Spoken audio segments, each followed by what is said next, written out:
Hello, everyone. I am Dr. Emily Latch, a professor in biological sciences and associate chair of the department. I put together this video for a few reasons.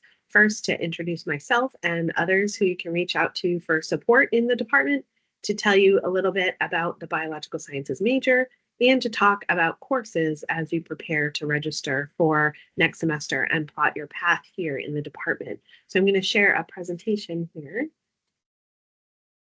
that goes over a few of these details.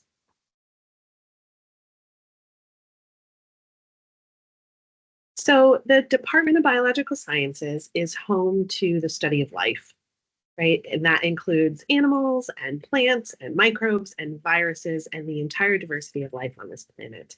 And so it's a really exciting time to study biology. There have been rapid advances in molecular biology and genetics and technology that are leading important discoveries in fields ranging from evolutionary ecology and genomics to neuroscience and cell biology and microbiology.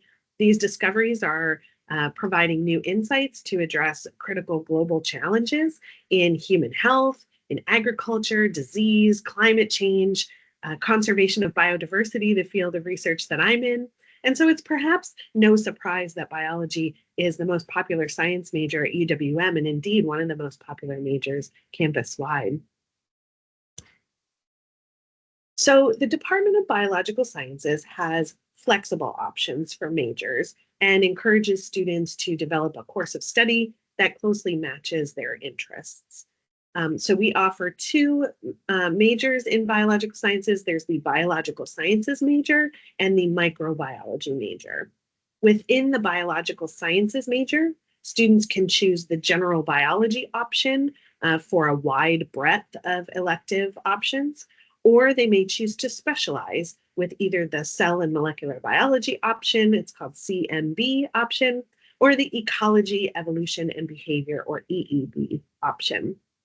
The CMB option is popular for students who intend to go on to professional life sciences programs like medical schools, veterinary schools, dental schools, etc., and for students interested in forensic science or biotechnology. It's also a good choice for students who want to double major in neuroscience.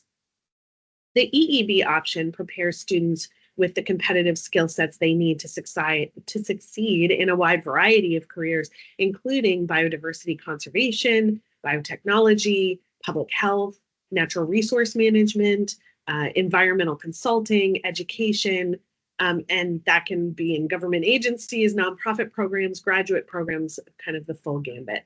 The EEB option can also be readily combined with a major in conservation and environmental sciences.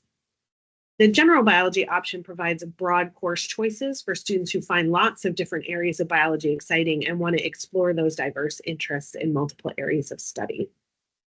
So students can also choose a microbiology major to be on the cutting edge of developments in public health, industrial production processes, biotech, and drug discovery.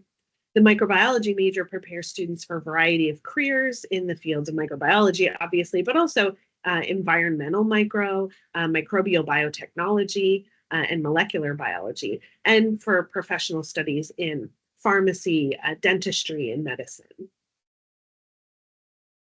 So the required courses differ between the different biological sciences majors and options. So I've shown here a list of courses within and outside of biology that are required for our majors, as well as some links below to help you look at these options in more detail on your own time.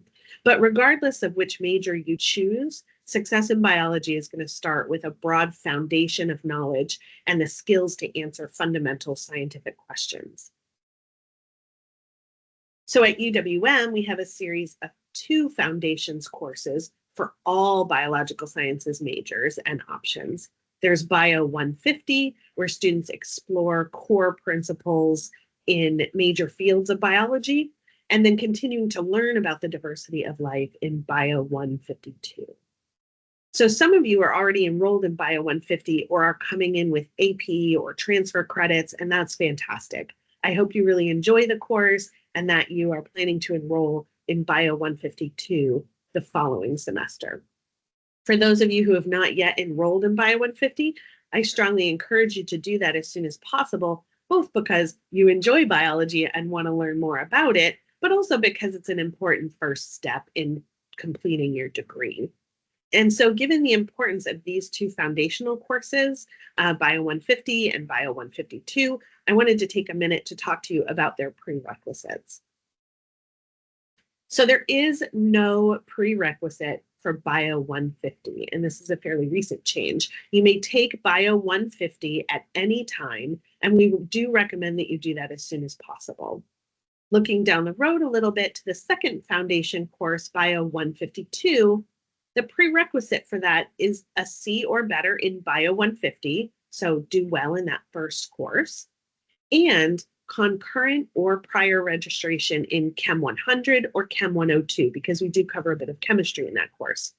So on the chemistry side of things, if you enroll in Chem 102, during the first week of classes, they will administer a chemistry placement test. Depending on the results of that placement test, you will either remain in Chem 102 or you'll be reassigned to Chem 100. Now, this process does not affect your enrollment in Bio 152. Both of those chemistry courses meet the Bio 152 prerequisite. However, Chem 100 is not one of the courses that you will need for any of the biological sciences majors or options, whereas Chem 102 is. So I wanted to share with you some of the information that is covered on that placement test, which I've linked to below, and direct you to resources you might want to check out to review for that placement test. So to summarize this bit, it's a good idea to register for Bio 150 during your first semester, no prerequisites, and for Bio 152 in your second semester, with Chem 102 during either the first or second semester, right? Those first two, alongside Bio 150 or Bio 152, so that you have that prerequisite covered. That way, you'll be ready for our 300 level courses in genetics, ecology, cell biology, or microbiology, as well as several of our upper level electives that following year. So once you've completed Bio 150, that first foundational course, you will be assigned a faculty advisor in the biological sciences department in your area of interest. So your faculty advisor will help guide you on courses within the major based on your specific interests in biology and career goals, and will also be able to help you think about how to tailor your elective choices based on your short-term and long-term goals, both in education and career goals. In this way, your biological sciences faculty advisor is a complement to your existing letters and sciences or LNS advisor, helping you get all the courses you need to graduate and helping you find courses that might be most interesting and relevant to you in biology. So with early advice and careful planning, you can save yourself time and money, which we love. So if you have questions about the biological sciences majors or options, please don't hesitate to reach out to me, our department chair, GP Prasad, or Dorothy Kidwell, our amazing undergraduate program coordinator at biosci@uwm.edu. You can also stop by the main office, which is in Lapham Hall, room S181, anytime. Take some time to explore the majors and the options a little bit more, and think about which option is best for you. Know that you don't have to have it all figured out. You can always change your major or option down the road. But we are excited to have you in the department. We look forward to seeing you in Bio 150 and 152 and getting you set up with the one-on-one support to help you achieve your educational and career goals. Thanks.